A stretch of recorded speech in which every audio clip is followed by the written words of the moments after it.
Now you have listened to the full set of the talks on the energy resources and supply. Now let's open up the discussion using the two opinions on the chapters. The first one is Arun Majumdar, followed by Alexander Ochs. Arun, you have about 5 minutes to talk about your comment. Might I go to the mic?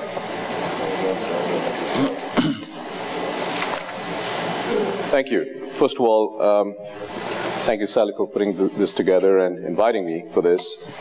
From just reading the documents that were prepared, it's very clear there's a lot of work that has been put into this. Just want to make a few comments. I think it's fair to say that most of the energy consumption in the future is going to be where the population is going to grow, and where the economies are going to grow. And that seems to be, at least for now, is going to be mostly the growth is going to be in the developing economies. And I think I totally agree with the point about the cities, where there would be more cities developed, and the idea of providing electricity and other sources of energy in cities, we have an opportunity to do it in a way that is far superior to what we have today. In terms of I think there was some comments about electricity earlier, and I missed Kurt's talk this morning, but I think it's fair to say that if you look at the electricity system today, we are stuck in the paradigm of the architecture that was created by Tesla and Edison, which is 100 and something years old. And what we are doing in the smart grid today is, the first step is the measurement, which is the smart grid and the PMUs and smart meters and the PMUs, etc. That is just the first step. There's so much more to be done. And the question that one may ask is, when you have the opportunity to look at an electrical infrastructure where you're starting from scratch, would you really extrapolate the Tesla-Edison grid, or would you do it in a fundamentally different way? Because during Tesla and Edison, they certainly did not have solar photovoltaics. In fact, photovoltaics were not even there. They did not have storage the way we do it today. They certainly did not have power electronics the way we do today. And the telecom was not quite there. So if you look at the combination, we have a unique opportunity to develop the grid infrastructure in a way that is fundamentally different. And I think if you're looking at the energy infrastructure in the developing economies, which is where most of the growth is going to be, they ought to have a far superior, they ought to leapfrog some of the technologies that we have today out here and get the benefit of the 21st century grid as opposed to the 20th century grid. So I just wholeheartedly agree with that. On the building side, I appreciate the comments that you made. Having spent some time in this, there are some key issues that I just want to highlight. Number one is that things change when there is a price signal or a regulatory signal. If you have neither, nothing will change. And in the price signal, we want to have the electricity price to be low, because a lot of the economy depends on the price of electricity. So if you don't have that to be high, which you don't want, then you rather have a regulatory signal, which is, I believe, what you mentioned in terms of the political will. The regulatory signal, the best thing that has happened in the United States, at least, the thing that have worked a lot, is things called appliance standards. And that has, really reduced the consumption of electricity on components, like refrigerators, water heaters, air conditioners, etc. But one really has to think hard whether those ideas can be extrapolated to building systems. Because systems, I agree, that systems is where the opportunity lies. The way to think about a building, at least the simple way that I like to think about it, is that you want to make the most efficient components and try to keep it off most of the time. without compromising building services. And for that, you need to redesign, think about ways to redesign. You want to have LED lights at cost, but you might as well use natural light when you have it. And so keep it off. And so that's the idea. And if that's the case, then it's important to think of the system. But we don't, at least in the United States, maybe it's different in Europe. I think it is different in Europe. In the United States, we don't have any requirement to measure. And unless you measure, you'll never know what the issues are. You'll never diagnose what the problems are. And at least at the system level, if you really ask the question, in a building, where does the energy actually go? How much goes in lighting? How much goes in heating and cooling? How much? Most people would not know. And if I ask, I'm sorry to embarrass people out here, but if I ask the question, do you really know how much energy your home uses? Just by a show of hands, how many people know? Great. Self-selecting. But it's still quite a few who don't know. I want to respond to yours. I only know when my swimming pool is turned on. I know the electricity bill will go up very high. Right? So, I mean, there's a few comments. I have, a few others, but I'll limit my comments at this point, and we can have a discussion later on. Yeah, sounds good. Let's move on to Alexander. Thank you. Can you hear me? Yes. Thank you very much, Ian. Thanks to the organizers for having me. And I have to say thank you to the German government that supported my trip here. It's a pleasure to be here. I only have 5 minutes, so for a report about which I have a lot of great things to say that is very challenging. And I haven't seen you lift this yellow sheet yet, so I'm only going to count from then on. I'll give you 5.5 minutes. I agree during lunch. That's beautiful, beautiful. So what I thought I'm going to do in my comments is put the wonderful presentations that we've seen a little bit into perspective and talk a little bit about what I think is in the way of seeing these scenarios really become a reality, if you don't mind. So, if we look at renewable energies, and I think you can say similar things about energy efficiency, smart grid solutions, storage, CCS, what we're really facing is a big dilemma. On the one hand, we see enormous investments now for the first time really going into these technologies. Picking solar PV, for example, growth rates of 70% annually over the last 5 years.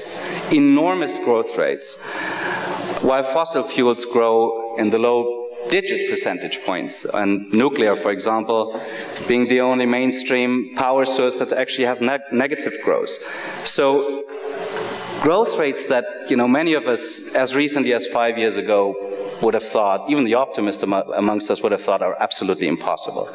Investments in renewable energy over the course of the last 2 years was higher than investment in fossil fuels for the first time ever in human history. Enormous, enormous amounts. But on the other hand, of course, this is from a much lower base. So these investments are just starting to come in. And as we know, and as we've seen, fossil fuels still today dominate the global power market, depending on how you measure it, 4/5 or 3/4 of primary energy supply. So we're facing a dilemma. Yes, we see these investments happen. Yes, we see enormous growth rates, but we are far, far from the full potential of renewables and other sustainable energy solutions to really solve the important local and global and regional problems that we have. And the report is very clear about this. It says at some point about energy access specifically, without new and dedicated policies, the energy access goals by 2030 are unachievable. And you could say the same about many development and health and climate goals that we have set for ourselves, or that we do need to set. So sustainable energy systems, as they are technically outlined here, are not a self-seller in the given distorted markets that we have today. So let me talk very briefly about a few barriers that I think are in the way of making this a reality. What's in the way of the development, and what policies would be there, and what's in the way of those policies. So The technological barriers to start with, I think the report is very clear here. They're actually not all that big.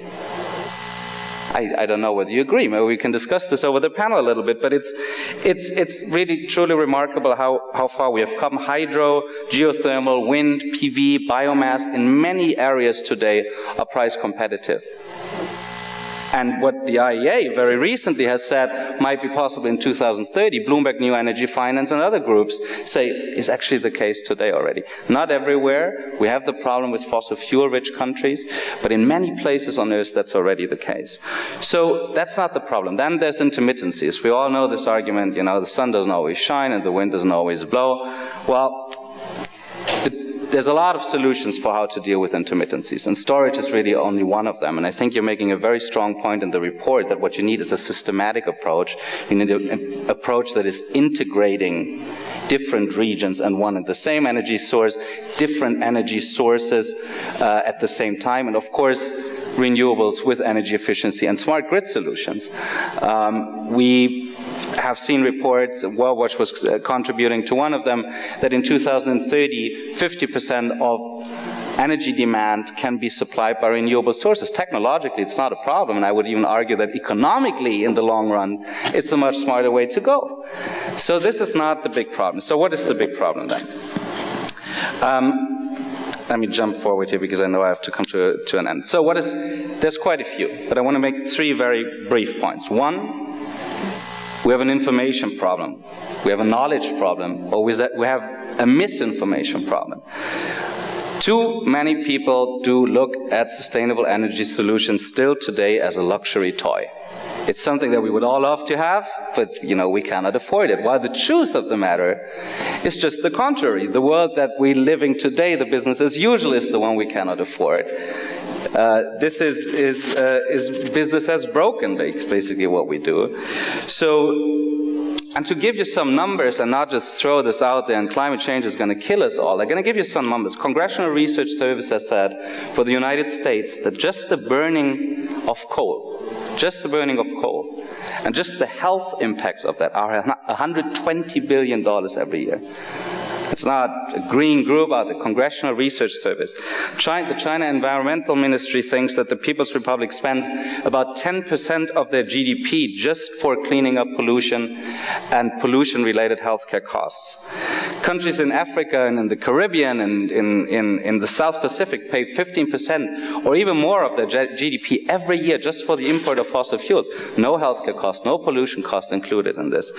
The volatility of the global energy commodity markets hurts some countries so badly that if the oil price goes up $10, the GDP goes a percentage or 2 or 3 down. Okay. All of these calculations are even done without any future cost of climate change, which we know will be very big. So what to do about this information or misinformation barrier? I only have 2 solutions. One is we need to demonstrate that renewable energies and energy efficiencies and smart grid solutions and storage solutions can supply all or a large part of the future electricity demand. There is no technical excuse, really, and I think your report adds to the literature there and is a very important contribution. And second is we need to start to come up with really full cost assessments of different energy technologies. Not the conventional levelized cost of energy models, not calculation of costs in the distorted markets that we have today, which we know are highly subsidized, but full assessments that assess the full costs of us for what our society pays for different energy scenarios. And that needs to internalize direct subsidies. You have made the point very clear that we finally have to make true on our promise to eradicate direct subsidies, but it also has to include pollution costs, healthcare costs, and the climate change costs. And maybe even the lost opportunity costs that 1 minute, okay, that green development would create. So the other 2 barriers are much shorter than this. There is very real financial barriers out there, there's no doubt about it. There are very high installment costs, so even if over the life cycle of installations costs development is smarter based on a real sustainable pathway, you do have problems with cash flow, you do have problems with the cost of capital, with the intense resource planning and permitting process, and many others as well. But I would argue that there as well, we have market solutions, we have regulatory solutions, we have all sorts of solutions, we just have to start installing them. And that gets me to the final barrier, and that's, of course, I think the report is very clear about that as well, political barriers. And that's, of course, the most important area. Our political systems, I believe, so far have failed to deliver what's really needed and what's really in the best interest of our people. And I think, in a way, the Tea Party movement and the Occupy movement have this in common. There's this frustration amongst people that what the political institutions and processes deliver is not in our best interest anymore. It's in the best interest of vested interests, and not in our best interest. And I think for the first time, we have found the models that can actually prove this. So what is needed, I think, is a new yardstick for political action. And I think it comes at the right point where many other ideologies, political ideologies, have become unattractive, and people are looking towards something new. And I think, as often used and maybe empty this word has become, sustainability is that word. It is economic and environmental and financial and social sustainability. And I want to mention, because the Germans have invited me, I want to mention one final report in this regard. The German Scientific Advisory Board for Global Environmental Change, WBGU, and Naki is one of its members here, is now talking about a new social contract for the transformation to sustainability. And it is this paradigm shift, I think, that we need. This new kind of sustainable thinking. So what we need now is the roadmaps you have outlined. It's technically possible, I think, for every municipality and state and country. We need to outline from where we are to where we need to be for the reasons that I've mentioned. And I think your report and your chapters particularly are making a very excellent case for how it can be done and why we have to do it. Thank you. This is good. So Alex and Arun give a very good insight. Alex mentioned the barriers, we are facing. Arun mentioned several, very interesting idea on the, energy and population needs to be correlated. How we think about electricity, think about buildings. I would like to give the opportunity to 4 speakers to respond to some of the comments, if you like. Go ahead.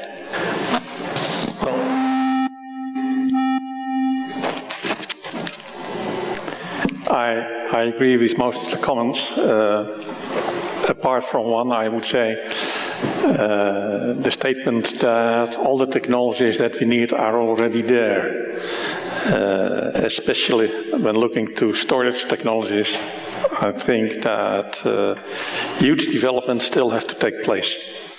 I was nearly at the end. So in my view, storage technologies, that's a very important issue, where technology development is required.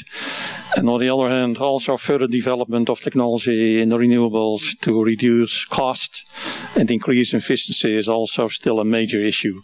So I would say R&D in these fields are important subjects. And the second remark, that's on, let's say, the barriers. We are, for example, addressing the climate change issue, and well, as you know, a lot of people don't think that there is a climate change issue. So if that knowledge is not there, and if we don't understand why some companies and vested interest are claiming that climate change is not an issue, and if we don't make that clear why that is, then that will remain a major barrier in the coming years. So that's also a very important point. So vested interests, so lock-in effects, as called by Diane, it's also very important how to escape from the lock-ins in fossil fuels especially. Oh, Sally wants to make some comment. Yeah, I just want to sort of amplify on Arun's point about how the growth in energy is really going to be in the developing world. You know, it doesn't take a very complicated calculation to show that by 2050 that, you know, 2/3 of global energy will be used in what we now call developing countries. And so I think we have two very different challenges. One, we're building the system for the first time in the developing world. And in the developed world, we're basically taking an older system and, you know, rejuvenating it over time. And the technological solutions that work for one certainly can be informed by the other, but I think they're quite different questions, and we should really be aware of that. And I really think we should keep our eye on the developing world to try to help avoid sort of the lock-in to older, inefficient technologies as we go forward. Diana? Thank you. I'd like to respond to a point which was made also in this panel, but also in the previous panel, and that's about the issue of affordability. And here I would like to dispute a little bit your position and also the position in the previous panel. I don't think that it's a good idea to keep energy prices affordable or low artificially. I think beyond climate change, there are lots of environmental impacts, and whatever we do, energy will have environmental impact simply because of physics. So we need to keep that signal up, and it will always have some price. So I think it's very important to keep energy prices reflecting these costs. It's a different issue than what you do with a very poor population. But even there, what we need is not affordable energy. What we need is affordable energy services. And there is a distinction, and that's why I think the GEA was really novel, because we dared picking up this point that it's energy service that we need and not the energy per se.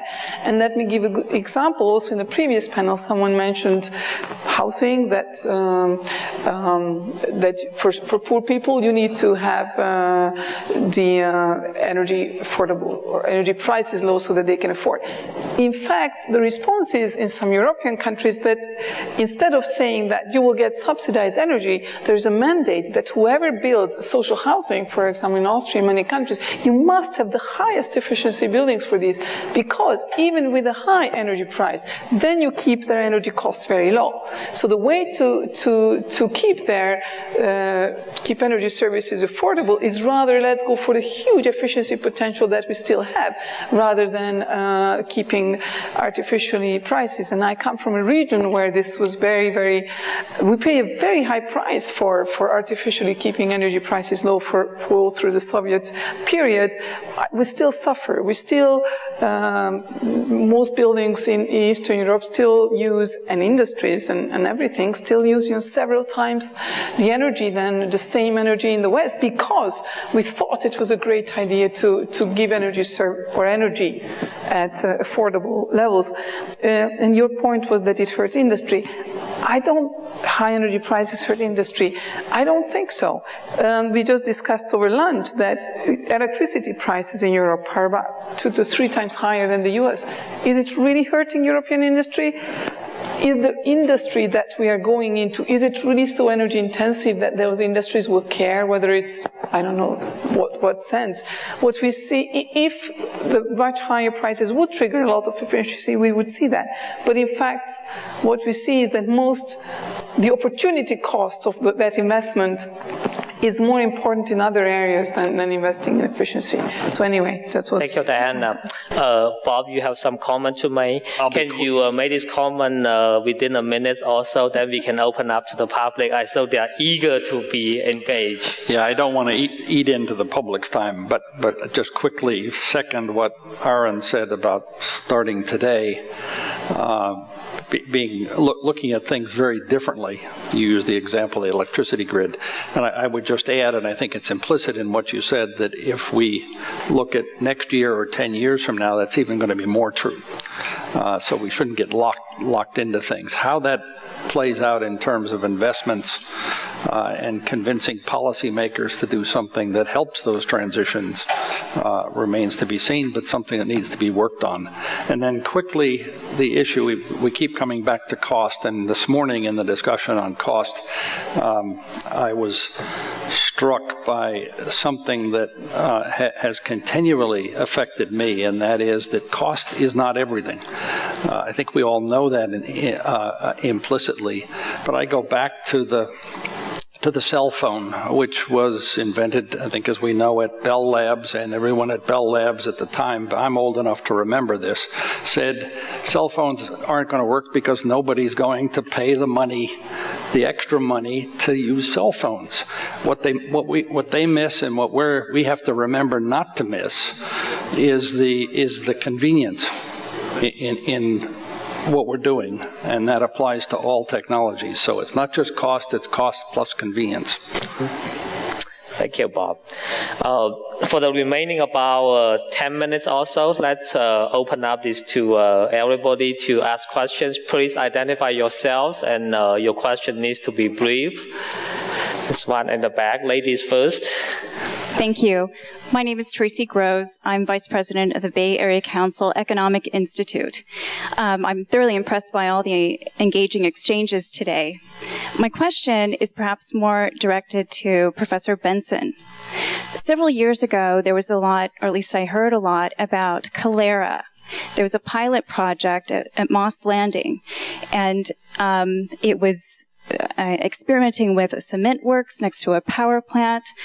My background is not chemistry, but it was my understanding that injecting CO2 into the production of cement would result in a similar composition to a coral reef. And so then there was this vision of cement works across the country, co-locating with our power plants. My question is, I haven't heard anything about that in a long time. Where is that technology? Was it too good to be true? Actually, CCS started with people who were most interested in making mineral magnesium carbonate or calcium carbonate because it would be a solid that you could use as a building material. However, as time went on, what they found out is that the processes that make those solids are very, very slow. And to make them fast enough to be practical for the scale of industrial processes or power generation, you had to speed them up many orders of magnitude. And there are only two ways to do that, really. One is to make it much hotter, and the other way is to grind up the reactant minerals that you react with the CO2 to such a very fine powder. It turns out both of those things are very, very energy intensive. So far, nobody's really been able to make the energetics of mineralization work. So that's where we are on that. Next question. Right there. Hi, I'm John Fox from Stanford University, and I want to open up a question the panel partially got into, and it had to do with this idea of prices for energy being too low, too high, the benefits, the costs. In this discussion, there was no mention of external costs, either environmental costs or collateral costs, and I think part of the problem in this discussion is that as a cost, the consumer doesn't see what it means to have the 7th Fleet sailing around the Persian Gulf for environmental destruction, for mining or whatever. And could people on the panel comment on how these issues might be better linked? Alex. So I thought that was exactly what my commentary was about, but maybe I wasn't clear enough about it. So I mentioned the $120 billion that are paid in the United States for just the burning of coal every year that are not internalized in the price. And the countries I work in, I think we are at the point where this paradigm changes, because for politicians, the goal is not a low electricity price. That's not what gets you reelected. What gets you reelected is whether you create jobs, whether you create a better quality of life, whether you create wealth. Okay, and more people start to understand that we're subsidizing the given energy system through the back door, and it's not just the often mentioned direct subsidies for fossil fuels, it is the many other costs our societies do have. since it's probably the last time I can say something, I also want to mention that there's a lot of really opportunities, technical opportunities, that we haven't even started to look at. So I'm working with a group, for example, on the Caribbean and on geothermal in the Caribbean. And it's relatively easy technically to create 5 islands in the Caribbean that are entirely carbon-free, just with geothermal. You have the diesel generators, which for the environmental movement is that's the big animal, it's the diesel generators, but you could use the diesel generators actually as backup for intermittent resources. So I think we're just at the beginning technically to really understand what is possible as prices have come down and as politicians realize really what the full potential is. Arun, you want to add something? Just very briefly, I couldn't agree more that the external costs have to be included. There's no question about it. In fact, carbon capture and storage will likely not go anywhere in this country unless you have a carbon price. And I think that's where the political will has to happen to create, to provide, to include in the cost, the full cost to the society. And one of the problems that we have in judging our economic growth is we use GDP. And GDP does not include all the externalities. And it's only looking at the financial side of it, but does not include the societal impact of it. And I couldn't agree more with that. But with the carbon price, you will see a lot of these other things, for example, carbon capture, sequestration, and other aspects of it, including the buildings and all taken care of. Yeah. That has to happen at some point. Sally? Yeah, I think we live in a world of global supply chains. And where do we get our photovoltaics from? Largely they come from China. Where do we get our rare earth elements come? They come from China. Where are we getting our batteries come from? They're from China. So the idea that we cast a whole policy around the idea that we're going to reject the global interdependence that we have, at least I think for the short term, is a sort of a false pathway to go down, because in truth we're so interconnected. And I think it's easy to pay a lot of attention to sort of fossil fuel imports as an example, because it's such a large fraction of the economy. As other components grow, as batteries, as solar cells, wind turbines imported from elsewhere, I think those same insecurities are likely to arise. And I think that we just need to recognize the world we live in, and probably all the great benefits that we get because of the very efficient global supply chain that has been established over the years. Why don't we take one more question? So I think it is enough of answers to this comment. There's that gentleman right there. Let's take one last question before we end this section. Hi, Bas van Ruiven from the Integrated Assessment Group at NCAR. I have a question mainly on the buildings chapter, because your presentation left me a little puzzled at one aspect. That on the one hand you say that you have this lock-in where you need to start applying the most efficient technologies directly, because otherwise you miss out on almost 80% of your potential. On the other hand, you say, well, these zero energy buildings might not be the best in all cases, might not be the most cost effective. Is there a tension between the two? Are these about different cases, or do I overlook something? Thank you very much for the question. No, there isn't a tension, because we do state that you do have to bring down bring up the energy performance as much as possible. You do have to bring down the energy demand as low as possible.